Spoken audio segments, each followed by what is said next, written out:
Proportional Response. Book 1. Chapter 12, Part 9 of Baths and Chairs. Kasler and his wives sat and luxuriated in the oversized bathtub, divided by shower, they'd had installed, at considerable personal expense. In their suite, while they reviewed the day, they covered everything, jumping from topic to topic as the mood struck them, but mostly talked about the evening spent at the human embassy. They amused each other with tales of their combat, of the games they played, and talked over the covert on and off and on conversations in the back room with Henry and various other ambassadors. He treasured these moments with his wives. For a few minutes they could all relax, let their hair down, and be entirely themselves with no outside eyes watching them. The conversation rolled around to Enable, and Golner speared him with a hard look. "Speaking of our erstwhile ambassador, don't you think you laid it on a little thick with Vashna when she spoke up?" He and his other wives giggled a little, but it was Euro who spoke up. "Well, one of us had to do something. Enable has clearly decided that she is out of bounds for some reason, and has carefully shielded all emotion regarding her. Making him come to her rescue is as good a way as any to start putting a crack in that armor." Inor chimed in. "Besides, Vashna ate it up when he came to her defense. I think she is starting to get interested, almost in spite of herself."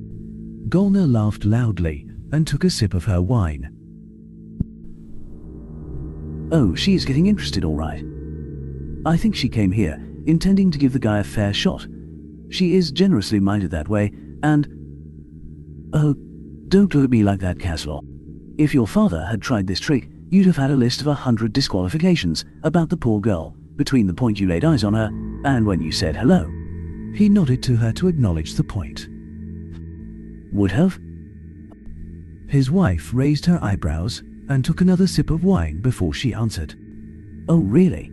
You mean after all this time, there is a story we haven't yet heard?" All three of his wives' eyes lit up with interest, but Golner continued. "You will have to share it with us soon. Back to the matter at hand, though. I think our dear Vashna was willing to give him a fair chance. Or at least, some semblance of a fair chance. But her naturally rebellious tendencies were still looking for reasons to reject him, of course. He is one of the few men she's ever met who wasn't related to her that didn't instantly throw himself at her feet, either because of who she is, or in her current guise, her great beauty and obvious intelligence. I think our dear Enable has played right into your sister's hands just by being the honorable little stinker that he is. You see, our girl has never had to chase a man before, and I think she is finding the challenge irresistible, despite knowing that she was set up." They all laughed and nodded. Then Kasler had a sobering thought and stopped abruptly.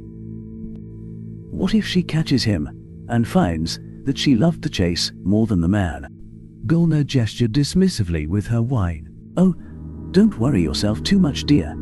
She is a practical girl, and if she decides she just wishes to play for entertainment instead of for keeps, she should be able to do so without doing any permanent harm."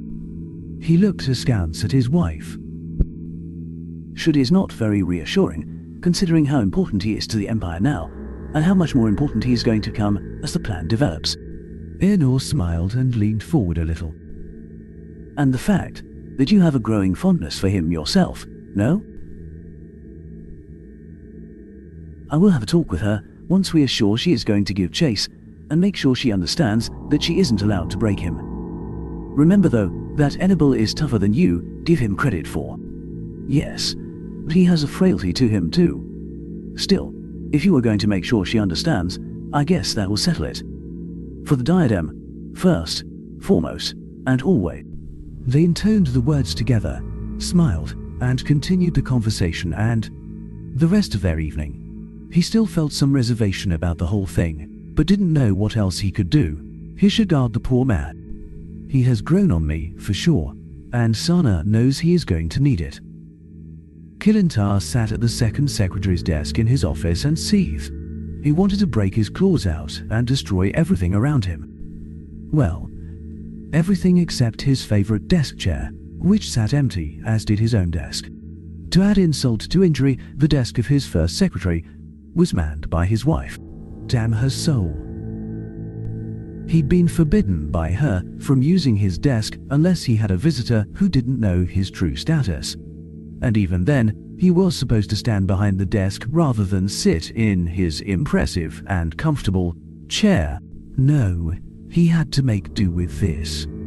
He stood and his hand went for the weapon he no longer carried as the door to his office burst open. Jalat strode into his office as if she owned it, nodded to his wife, completely ignored him, and went to sit in his specially designed chair.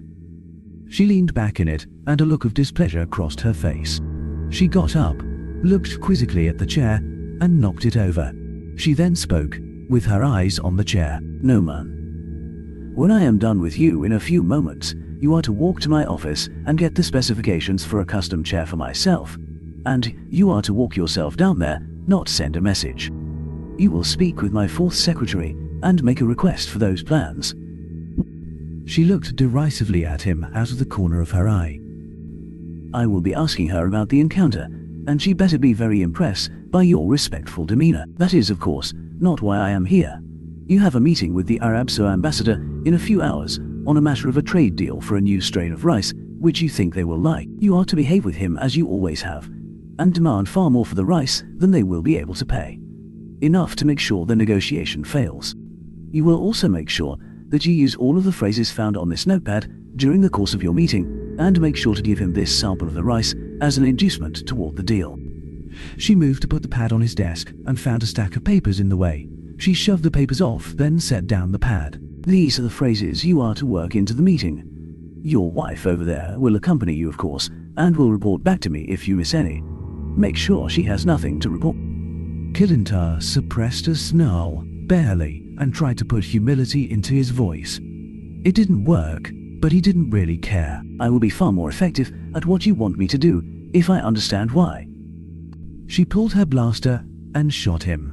He barely had the chance to register the sound of a blaster on a stun setting before he fell to the ground, flopping like a fish.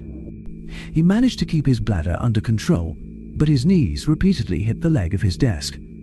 When his convulsions stopped, she grabbed his nose ring and yanked his head to face her. "You speak as if I have to explain myself to you. I do not owe you explanations, and I don't care what you think you need. You know what I want you to know so that you can follow the orders I have given.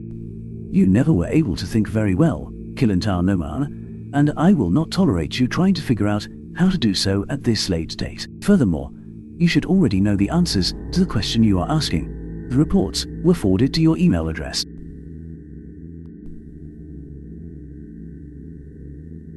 "I haven't had time to read everything that has been sent, and there is a lot.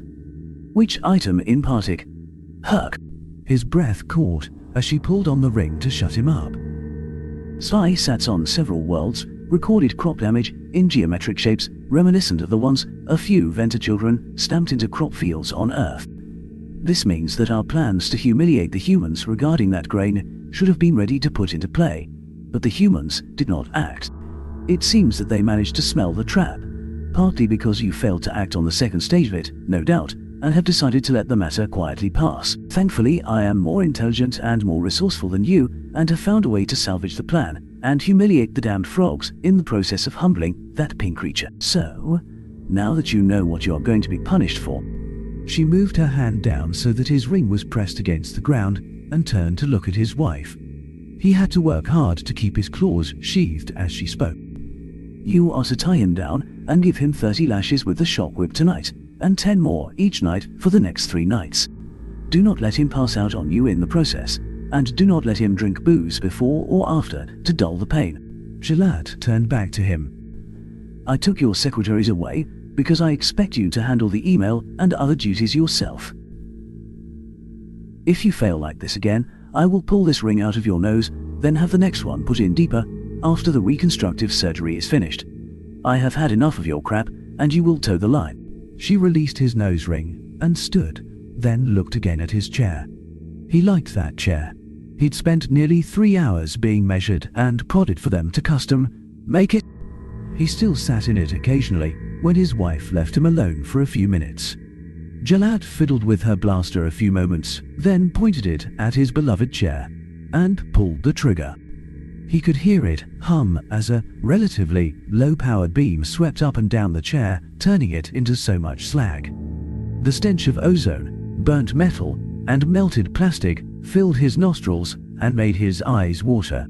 She made a disgusted face at the odor and retreated from the room. He stood and began to make his way out, suddenly glad that she'd ordered him on his errand, but she held up a hand to stop him. No, you sit your maggot-ridden tail back in your chair at that side desk. Your wife will attend to your errand to have another custom chair for me, made to go in this office. You will stay in here and catch up on your reading. His wife was out from behind his desk almost before Jalat had finished speaking, which caught the woman's attention. Did I tell you to leave yet? I hold you responsible for letting him slack off of his reading duties. Do not fail me that way again. Her eyes narrowed, and she looked at the other woman's belly. You are not pregnant yet, are you? His wife froze in fear, then shook her head once.